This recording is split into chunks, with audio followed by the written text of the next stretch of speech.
An unmarked Range Rover rolling through Buckingham's North Gate just after midnight seldom signals routine, yet palace staff knew this arrival was different. Inside sat the Archbishop of Canterbury clutching a crimson folder sealed with wax, a document rumoured to carry the king's most explosive instruction since his accession. Those minutes matter because when faith and crown share a car at that hour, history usually changes at dawn, and investors, ministers, even distant Commonwealth governors awaken to new rules written while they slept. The paper inside did not list William, nor Camilla, nor any Privy Councillor. Instead, one name, Catherine, appeared in fountain pen ink no fewer than 11 times, each instance underlined in the late Queen's own hand, a posthumous endorsement locked away for 5 sober years until Charles' oncologist used the phrase clinical uncertainty. By sunrise the folder sat in Princess Anne's gloved grasp, and what followed may prove the quietest coup in Windsor memory. Why it matters leaps beyond salacious gossip. The sovereign's absolute personal discretion, anchored by unwritten convention, grants him power to appoint guardians of continuity if medical advice questions his long-term lucidity. That status, created after George III's descent into madness, allows a trusted royal to co-sign state papers, brief MI6, and crucially, pilot the monarchy's moral compass through constitutional fog. Should Catherine receive that authority, she becomes, overnight, the unelected heart of Britain's soft power, able to shape Commonwealth relations, army morale, even the very brand of the Crown Estate's £16 billion portfolio. So how did the shy art history student from Berkshire edge past seasoned royals? The story unfurls over a decade of palace chess, beginning with a 2014 Sandringham weekend when Queen Elizabeth summoned her 4 closest heirs for a private strategic supper. At that table, turkey carved and port poured, the sovereign posed a single question: who here carries steel enough to face storms unseen? Charles spoke of duty, William of modernization, Camilla of resilience, but Catherine only nodded and whispered, "One serves best by listening first." According to a footman who hovered beyond the double doors, the Queen smiled wider at that line than at any toast that evening. Fast forward to 2020. Harry's departure left a vacuum of charisma, Andrew's disgrace created a chasm of trust.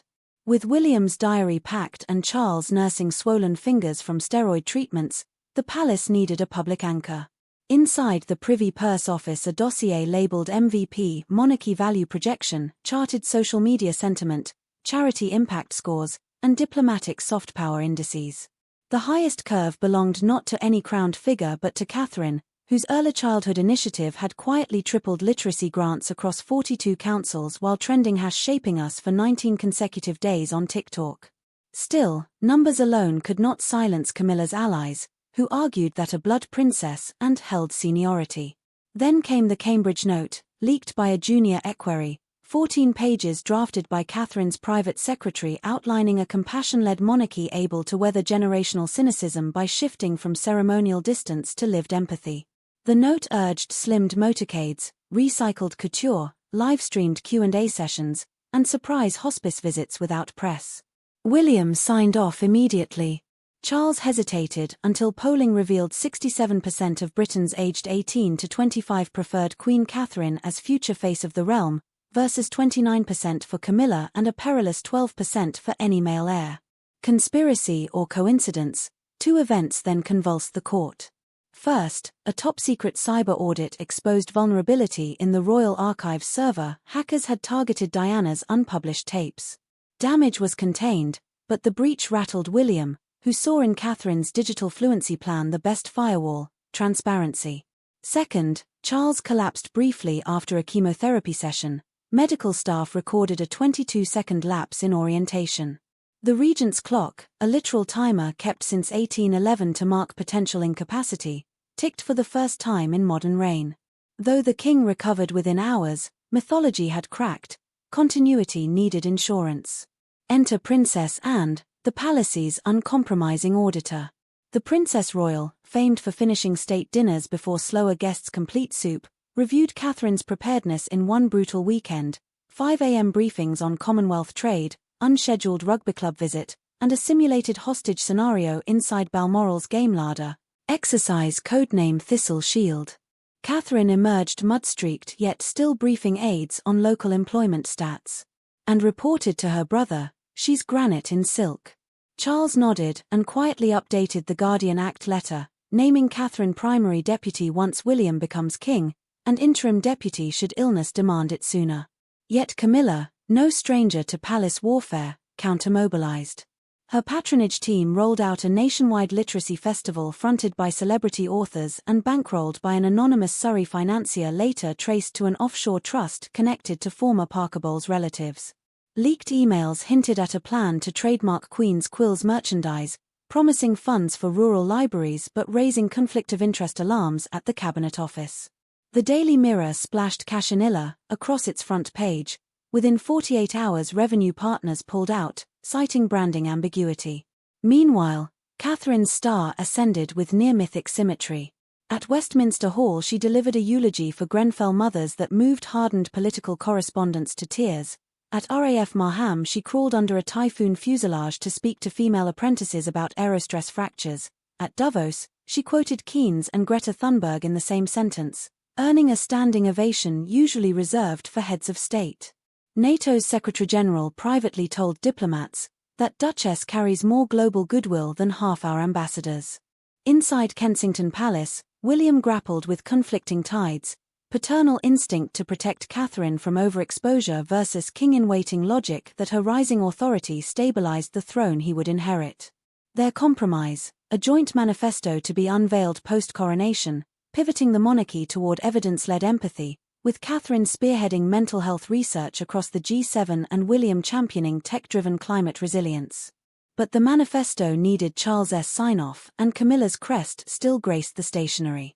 Cue the midnight crimson folder.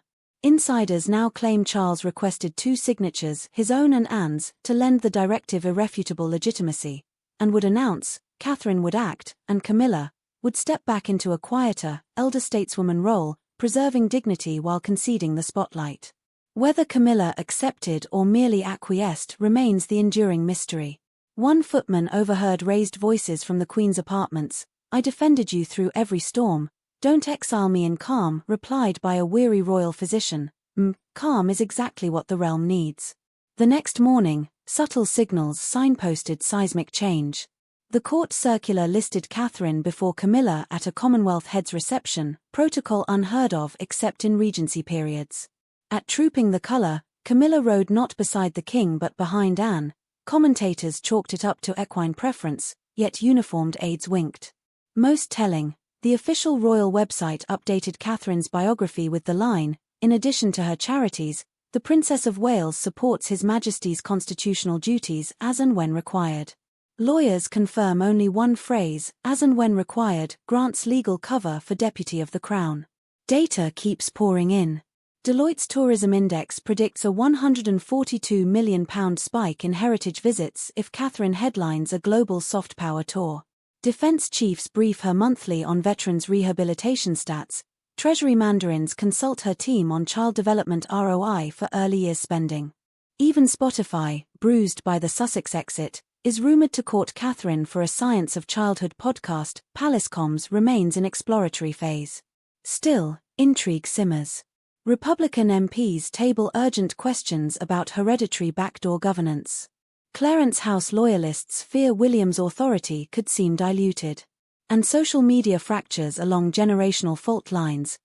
#Queen Kate trends alongside #Crown Consent Now. Amid this noise, Catherine stays silent, her only public words a handwritten note to a bereaved schoolgirl. Courage grows in quiet places. Which brings us to the next hook. Late-night lorry movements at the Royal Train Depot suggest a Northern Powerhouse tour is imminent, yet passenger manifests list Her Royal Highness the Princess of Wales as senior royal, not the King or Queen. If Catherine steps onto that platform first, the era of deputy reign will have begun in earnest.